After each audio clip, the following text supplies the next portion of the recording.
Hello दोस्तों, welcome to exam master normal discussion about 17 October, है ना। कल सर सीरियस डिस्कशन है।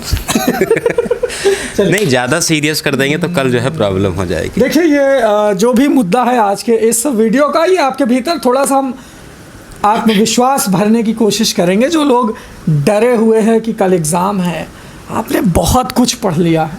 क्यों सर? अच्छा, पहली समस्या सर, चलिए बात कर ही रहे हैं। प्रॉब्लम से बात करते हैं कि बच्चों को हमेशा लगता है कि चाहे जितना पढ़ लो, हमेशा कुछ पढ़ा ही नहीं है। जब परीक्षा आने लगती है ना, लगता सही कह रहे हैं, सही है कह रहे कि हैं। कुछ पढ़ा नहीं है। हाँ। जो उठाएंगे वही लगेगा कि यही नहीं पढ़ा है। एग्जैक्टली बड़ा मतलब लास्ट मोमेंट पे ऐसा डर लगता है, एक पता नहीं कहाँ से एक गर्मी आ जाती है शरीर में, रोंगटे खड़े कर देने वाली एक सनसनाहट महसूस हो जाती है जब कोई क्वेश्चन हमें नहीं आता रहता। कल हमारा सुबह 10 बजे पेपर है और आज मैंने कोई ऐसा क्वेश्चन देख लिया जो मुझे, अरे इसे कैसे छोड़ दिया मैंने। अलग ही टाइप की जो है सनसनाहट आ जाएगी बॉडी में, लगेगा अरे बाप रे बाप कल क्या होगा एग्ज़ाम में। दूसरा सवाल सर, डर पे बात करते हैं जी। जैसे डर रहे हैं, हाँ, क्या डर के प्रदर्शन सुधारा जा सकता है? नहीं, डर के देखिए, आप जितना डरेंगे सर आपकी परफॉर्मेंस उतनी नीचे जाएगी। क्यों? क्योंकि कोई भी चीज़ आप सेल्फ कॉन्फिडेंस से क्रिएट करते हैं। अब कल जो 2.5 घंटे वाली सिचुएशन होगी वो आप 2.5 घंटे क्रिएट करेंगे। अब चाहे सेल्फ कॉन्फिडेंस से उसे क्रिएट कर लीजिए या फिर उसे आप क्रिएट कर लीजिए डर से। अब डर वालों का क्या होगा कि डर के मारे रजिस्ट्रेशन नंबर वही गलत भर दिए, रोल नंबर वही 1-8 गलत गोला इधर उधर भाग गया, या तो क्वेश्चन नंबर 14 का आंसर 15 में डाल दिए या 15 में 2 गोला भर दिए। मतलब ये सारी चीज़ें जो छोटी छोटी होती हैं ना, ये डर की वजह से होती है। मतलब लैक ऑफ कॉन्फिडेंस हम इसे कहते हैं। मतलब आप अभी परीक्षा के लिए पूरे आत्मविश्वास में नहीं। जैसे मानिए, डर का ये मैं समझता हूँ कि 10 पन्ना मान ली पढ़े हैं। हाँ, अब पढ़े तो 10 ही पन्ना है। डर के क्या 11वां पन्ना आ जाएगा? नहीं आएगा। नहीं, बिल्कुल नहीं सर। और अगर डरे, डर किस चीज़ का उपाय थोड़े। और अगर डरे सर तो 10 में से 9 हो जाएंगे बिल्कुल, और 2-4 सवाल गलत हो जाएंगे। 100% सर। वो तो देखिए, सवाल 2 ही तरीके से गलत होंगे सर। डरे, अगर आप डरे तो डर का खामियाजा कौन भुगतेगा? वही भुगतेंगे जो डरेंगे। पढ़ाई डर से थोड़ी होती है। सर, ना पढ़ाई डर से होती है, गलती ना डर दो ही तरीके की गलती होगी, या तो ओवर कॉन्फिडेंस, हाँ, अरे ये तो हमको आ रहा है। देखिए, परीक्षा में बहुत ज़्यादा लिबिर भी नहीं करना चाहिए। सही बता दें ना, तो अपने मास्टर के साथ जो कमरा में चेक कर रहा है, सही में कुछ लोग उन्हीं से जो है टाइट हो जाते हैं। बगल में अगर बगल वाले लड़का और लड़की बैठी है तो बिल्कुल चर्चा ना करें। एकदम जान लीजिए कि नहीं आप तो हैं परीक्षा भवन में, केवल आप हैं, वो आपका पेपर है, बस तीसरा कोई है ही नहीं है, ऐसा समझ लीजिए। कहा कि कल किसी और को ब्लेम करने से बेहतर है कि हाँ, खुद अरे पर फिर भरोसा फिर रखा जाए। फिर तो मतलब सैकड़ों बहाने जो है आपको मिल जाएंगे कि आपका 2 नंबर से रुक गया यार, ये वाला नोट्स पढ़ लिए होते, ये किताब ले लिए होते, या मतलब कहीं से भी वो 2 नंबर आपका कहीं से भी कम हो सकता है। लेकिन ऐसा क्यों हो? अगर आप पहले से सज्ज हैं, आप पेपर के प्रति कहते हैं ना, क्या हार में क्या जीत में किंचित नहीं भयभीत में, कर्तव्य पथ पर जो मिला यह भी सही वो भी सही, वरदान नहीं मांगूंगा, है ना, वरदान नहीं मांगूंगा हो कुछ भी, पर हार नहीं मानूंगा। तो हार नहीं मानना चाहिए, है ना। ये अटल बिहारी वाजपेयी ने कहा था। अच्छा, एक सर बात बताइए, आप भी तो पेपर दिए होंगे। हाँ दिया है सर। आफ्टर पेपर का जो डिस्कशन होता है, जैसे पेपर दे के कार में बैठे, ऑटो में बैठे, तो जैसे 100 करके निकले, तो कार में कितना हो जाता है? कम होता है कि नहीं? अरे सर सुनिए, तो अब कैसे होता है, आप मुद्दा छेड़ ही दिए हैं। जब हम पेपर करके आते भाई, माइनस मार्किंग में पूरा 150 करके आएंगे, ठीक है। कब जब आप 150 की OMR सीट भर दिए, ठीक है, अब अभी 10-5 मिनट बचा है, अभी आपको लगेगा कि आपका 120 सही है, 110 सही है, मतलब 100 के आप पार हैं, ठीक है। अब बैठे अब जैसे आपका OMR सीट ले लिया एग्जामिनर, आप वहाँ से एडमिट कार्ड मोड़े, पेपर मरोड़े, आ गए सेंटर से बाहर। अब वहाँ पे गिचिर पिचिर 4-6-10 लोग बतिया रहे हैं आपस में, भुन, किसी का कोई क्लियर वॉइस नहीं आ रहा, लेकिन बस भुनभुनाहट है। बैठ गए ऑटो में, रिक्शा में, एकदम बढ़िया। और पेपरवा जब आप दोबारा पलट के देखेंगे ना, तब आपको 2-4 क्वेश्चन ऐसे मिल जाएंगे जो आप सही समझे थे लेकिन गलत हो गए। फिर आती है दोस्त की बारी। आप डिस्कशन करेंगे कि भैया ई वाले के कहाँ लगाए रहे हो, क्वेश्चन नंबर 17 के कहाँ लगाया है, तीसरा लगाया है कि दूसरा लगाया है, अरे बाप रे बाप। इसके बाद क्या होता है, इसके बाद आपका 4 से 10 नंबर वहाँ कम हुआ। फिर कमरे पे आए, कमरे पे आने के बाद खाना बाद में बनेगा, पहले होगा पेपर का विश्लेषण। आंसर की। हाँ, पहले फिर यूट्यूब वाली आंसर की मिलाएंगे, दूसरी आंसर की, फिर तीसरी आंसर की, उसके बाद ऑफिशियल आंसर की।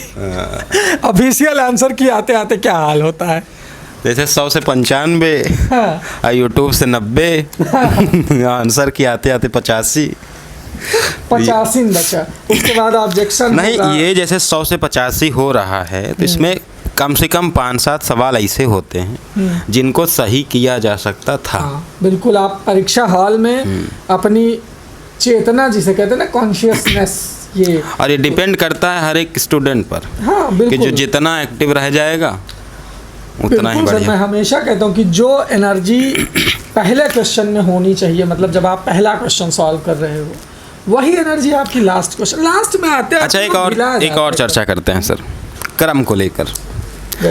जैसे मेरा विषय है मैथ साइंस और एक नॉर्मल सब्जेक्ट हो गया जीएस का, तो क्या पहले अटेम्प्ट करें? सर सबसे पहले तो अपना कायदे से तो जीएसओ देखना चाहिए, क्योंकि वो खंड का में है, मतलब सब्जेक्ट बड़ा होशियारी से चयन करना है, क्योंकि पहले से तो फॉर्म में भरवाया नहीं है। और मेरे हिसाब से पहले जीएस वाले सेक्शन के लिए ही जाना चाहिए, क्योंकि 50 कॉमन है, उसमें थोड़ा बहुत रीजनिंग है। अगर वो ना समझ में आए तो आप बाद में टाल सकते हो कि हम इसे पेपर के लास्ट में सॉल्व करेंगे। रीजनिंग में दिमाग मत फंसाइए, क्योंकि आपका पूरा मेन विषय अभी पढ़ा हुआ है। लेकिन एक बार आपको जीएस के कुछ क्वेश्चन, एक बार मतलब 50 क्वेश्चन देख लेने चाहिए। शुरू के जो भी आपको 15-20 मिनट मिलते हैं, उसमें ओएमआर आप फिल कर सकते हैं 50 नंबर जीएस की। सब्जेक्ट को आप थोड़ा देर बाद ही देखें, मतलब मेरे हिसाब से तो मुझे भी यही लग रहा है, क्योंकि गणित, विज्ञान और जीएस में गणित थोड़ा उलझाऊ चीज़ है, और अगर एक बार गणित में उलझ गए तो जीएस के आते हुए सवाल गलत हो जाएंगे सर इस परीक्षा में। बाकी अगर आपकी तैयारी परफेक्ट है तो ऑर्डर कभी भी मायने एकदम नहीं रखता। ये सब हाँ, एकदम बेफालतू की बात है। पेपर आए, जहाँ से शुरू हो वहीं से लगाना स्टार्ट। लेकिन जूनियर में गणित अगर पहले लगाए सर, अरे तो उलझ जाएंगे गणित विज्ञान फिर जीएस के तो इसलिए मैंने कहा ना कि जीएसओ में रीजनिंग चाहे बाद में देख लेंगे। अगर रीजनिंग का जो सेक्शन कैलकुलेटिव चीज है उसको बाद में, उस पर माथा पच्ची बाद में करने के, शुरू में मूड क्यों खराब करना। पहले जीएस कर लें, फिर साइंस कर लें, फिर एकदम पहले यही क्रम बनाइए और आत्मविश्वास से सिर्फ जूनियर के लिए। बाकी अगर ऐसा कोई परीक्षा हो जिसमें आपको सब आता है तो ऑर्डर नेवर मैटर्स। बिल्कुल, कभी उस समय तो आप भाई प्रतिभाशाली हो ही, फिर तो आपका पेपर आपके हाथ में है। लेकिन उसके बावजूद भी बहुत सवाल पूछने को मिलता है, कौन पहले अटेम्प्ट करे? हाँ, नहीं, पहले वही जीएस पे अटेम्प्ट जाइए और एकदम बढ़िया से शुरुआत करिए। शुरुआत अच्छी होनी चाहिए। इन सब से इम्पोर्टेंट ज़्यादा है क्या? रोल नंबर भरना, जो फॉर्मेलिटीज है। हाँ, फॉर्मेलिटीज तो मतलब आपको 10-15 मिनट पहले आपको बुकलेट मिल जाएगी, उसमें से चुपके से ऐसे अंदर से ओएमआर निकाल लो बिना सील खोले, है ना, सील ना खोलना। इतना तो टैलेंटेड होंगे ही। हाँ, और आराम से एडमिट कार्ड रखिए और एक पहले हल्का बूंदी लगाइए अपने रोल नंबर में। मैं भी ऐसे ही करता था, है ना, गलत से मिलाना पड़ता है। हाँ, एकदम ऊपरवा देखिए का है, 2 लिखा है, 4, जो भी है, ऐसे मिला के उसको जो है पहले ऊपर अपना अंक में डिजिट वाला लिख लीजिए। फिर जब गोला भरने का तो पहले हल्का डॉट रख लीजिए, हल्के पूरा गोला ना करिए, हल्के डॉट रख लीजिए, डॉट मिला लीजिए, फिर वही डॉट को गोला करते चलिए। इतना आराम से करिए, भले ही पेपर 5 मिनट बाद शुरू करिए, लेकिन अगर गलत कर दिए तो फिर कोई मतलब ही नहीं रहा फिर परीक्षा में बैठने का। फिर तो इनवैलिड ओएमआर आ जाएगा, फिर क्या करेंगे? फिर पीएनपी जाने से भी कुछ नहीं होगा सर जी। तो ये बड़ा मतलब ज़रूरी चीज़ है जो आप ध्यान रखेंगे। और मान लो कोई क्वेश्चन आपको बिल्कुल नहीं आ रहा, तब आप क्या करेंगे? नेगेटिव मार्किंग है नहीं, बिल्कुल नहीं, तुक्का। अब अपनी कॉन्शियसनेस का काम आएगा। तुक्का ऐसे नहीं कि जो है आंख बंद की और हम सोचे हैं घर से सोच के बी, मामा कहीं नहीं बी लगावे का है तो बी आई लगाएंगे ना, आंख बंद के ऐसे फिंगर रखते हैं, जिस पे फिंगर चली गई वही हम कहें 2-4 ठुक बाल से जुआ निकाल के चला देते हैं, जमुने पे जाएगा वही सही हो जाएगा। तो ऐसा नहीं बजरंगबली के नाम पर ये ऐसा कुछ नहीं। देखो, तुक्का का ना अपनी एक विशेषता होती है जैसे प्रश्न को देखो, ध्यान से देखते रहो, ये देखिए क्या निकाल सकते, क्या आप, हाँ इससे क्या निकल के आ रहा है। 4 ऑप्शन में कौन बिल्कुल नहीं, वही बिल्कुल नहीं होगा, उसे छांट दीजिए कि ई वाला तो एकदम हो ना करी, है ना। दूसरा को मान लो बचे 3 में से फिर एक कोई निकालो कि यार ये वाला भी संभवतः नहीं होगा, इन दोनों में से कोई एक सही है। कम से कम 2 तो आप निकाल सकते हो अपने कॉन्फिडेंस से। सोचो कि प्रश्न क्या पूछना चाह रहा है, आपसे कैसी जानकारी चाहिए उसे, एकदम फैक्ट है या थिंकिंग पर क्वेश्चन है, तो इस हिसाब से आप जो है इस चीज़ को कवर कर सकते हो, मैनेज कर सकते हो। तो वहाँ अगर आपने 10-15 क्वेश्चन 20 क्वेश्चन में ऐसा किया तो आपके चांसेस रहेंगे कि मतलब 25% तो चांस रहता है ना, वो तो ऑलरेडी रहता है 4 में कोई एक तो सही है 25%। 20 प्रश्न छोड़ने से बेहतर है कि कम से कम 4-5 नंबर तो मिल ही जाए। एकदम सर, 5 और 6 अगर मिल गया, वैसे आपका अगर 110 आप ला रहे थे टैलेंट से, 115-16 हो गया, और वहीं से आपका सिलेक्शन जो है वो हो जाए। और देखो ऐसा सिर्फ होगा किस्मत वालों के साथ जो ये बातें ध्यान से सुन रहे हैं और इस चीज़ को परीक्षा तक, या कुछ लोग देखेंगे वीडियो हंस के लाइक करके और उसके बाद सो जाएंगे, सुबह कहो भूल ही जाए हम और आप क्या बतला रहे हैं। वही क्रम याद रखें एकदम। नहीं अभी तो जो संभर दिए हैं, मोटिवेट कर दिए हैं, लेकिन जैसे रात में खाएं दाल चावल आज जो भी खाएंगे, मतलब अभी पेट भर खाना खाएंगे और उसके बाद जहाँ सोए, सुबह सब दिमाग से जो है इनके गायब। पेपर आते ही एक बात जान लीजिए अतुल सर, परीक्षा का दबाव कुछ ऐसा होता है कि जब आप परीक्षा हॉल में बैठ जाते हैं, सारी बातें आपको कभी भी अपने कंपटीटर्स के चेहरे नहीं देखने चाहिए, मेरा जहाँ तक मानना है। कोई मतलब भी हाँ, कौन क्या कर रहा है ये आपको कतई नहीं देखना चाहिए। बस आप अपनी सीट और अपना एडमिट कार्ड देखो, अपना रोल नंबर और अपना वो सब देखो। पेपर आने के बाद पता नहीं क्यों जैसे सारी जानकारी गायब हो गया हो दिमाग में, एकदम मतलब जैसे ब्लैंक, ऐसे शीशा ना पूछ दो एकदम साफ, तो पेपरवा आने के बाद दिमाग वो ऐसे एकदम साफ हो जाता है बहुत लोगों का। फिर एक एक क्वेश्चन देखेंगे, सारी मतलब पिछली बातें भूल जाते, यहाँ तक कि भूल जाते कौन गाड़ी से आए थे हम पेपर देने। हाँ, ऐसा होता है सर, ये एग्ज़ाम प्रेशर होता है, इससे डील करना सीखिए। मतलब इस चीज़ को याद रखिए कि ये वो 2.5 घंटे हैं जो आपको या तो बना देंगे या तो फिर से लाइन में लगा देंगे। कुछ लोग परीक्षा हाल में बहुत ज़्यादा जो है शानदार होते हैं, उनके बारे में चर्चा कर ली। जैसे सारे गोले भर डालेंगे 15-20 मिनट के अंदर और दूसरा आदमी देख के डिमोटिवेट। सर ऐसे लोगों को मैं 20 मतलब पैर हाथ की मिला दूं 20 उंगलियों से मैं प्रणाम करता हूँ। दिक्कत यहाँ नहीं होती। हाँ। दिक्कत तब होती है जब उससे आंसर पूछ लेते हैं।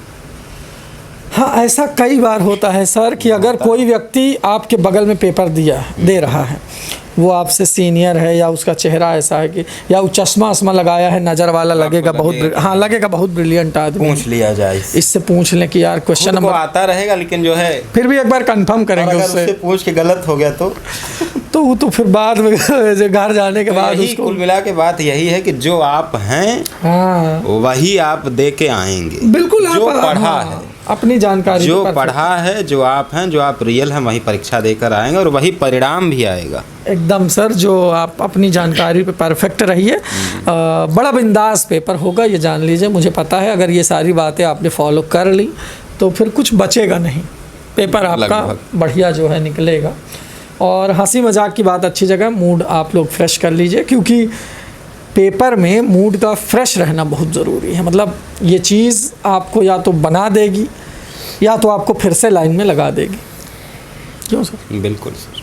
तो सेंटर पे एकदम बढ़िया से, किसी से कोई बात नहीं करने का, सारे अपने आईडी डॉक्यूमेंट्स जो भी आपका बीएड बीटीसी या यूपीटेट सीटेट का मांगा है, जो लोग भूल गए हैं वो अपना सीटेट अगर पास हैं तो डिजी लॉकर से मार्कशीट प्रिंट करवा लें और टाइम से निकल जाएं। सेंटर पहली बात तो समय से पहुंचो यार, ताकि गार्ड से पहले पहुंच जाएंगे तो कोई दिक्कत नहीं, कोई दिक्कत नहीं, आराम से, एकदम हड़बड़ी में नहीं, आराम से अगल बगल देख लो, नीम का पेड़ हो उसकी छांव में बैठो आराम से, है ना। नीम की छांव बढ़िया होती है दिमाग के लिए। तो अब देना तो कल पेपर ही है तो 1 घंटे आराम से पहले जाओ, वही चीज़ भाई, समय से निकलोगे तो हाँ, और क्या, बढ़िया। पानी आने की व्यवस्था रखना ही नहीं कि उठ के बाथरूम जाना पड़े, एक बार एग्जाम ना रहो देखे ऐसे कि चोरी करने जा रहा है कार्य, है ना। तो ऐसा ना हो, इससे ऐसा लगता है जैसे बाथरूम में कुछ छिपाए हो वही पढ़ने जा रहे हैं। मतलब ऐसा डांट होता देंगे है। नहीं, पेपर के बाद जाना। हाँ, पेपर के बाद जाना, ऐसा मतलब सुनने को मिलता है। तो कुल मिला करके और कुछ कहना चाहेंगे? बस सब तो चर्चा कर ली है, जाने से लेकर आने तक और ऑटो में होने वाली चर्चा तक। एकदम बढ़िया। तो अगर हम लोगों ने कुछ पढ़ाया है तो उसका मान रखिएगा, जो भी बताया है उसको फॉलो करिएगा, और कल आंसर की में मिलते हैं हम लोग। बिल्कुल मिलेंगे सर, तगड़े से आंसर की बनाएंगे, एक आध क्वेश्चन ना कहो इधर उधर नहीं, हम लोग बढ़िया से आंसर की सॉल्व कराएंगे कि आप जान जाओगे कि कितने पानी में हो, इतना तो आपको पता चल ही जाएगा, क्योंकि वहाँ पे बैठ के सॉल्व करने और घर पे बैठ के सॉल्व करने में बड़ा बहुत अंतर होता है सर। तो मैं कल पेपर पे सबसे पहली आंसर की एग्ज़ाम मास्टर बने रहिए। Video like share and subscribe करें, और आज कायदे से ये वीडियो आप सबके व्हाट्सअप स्टेटस पे ये लिंक होनी चाहिए, है ना, तब लगेगा कि आपने हमें असली गुरु दक्षिणा दी है। बिल्कुल सर। चलिए फिर, thank you so much sir. Anand sir कृपया बंद करिए।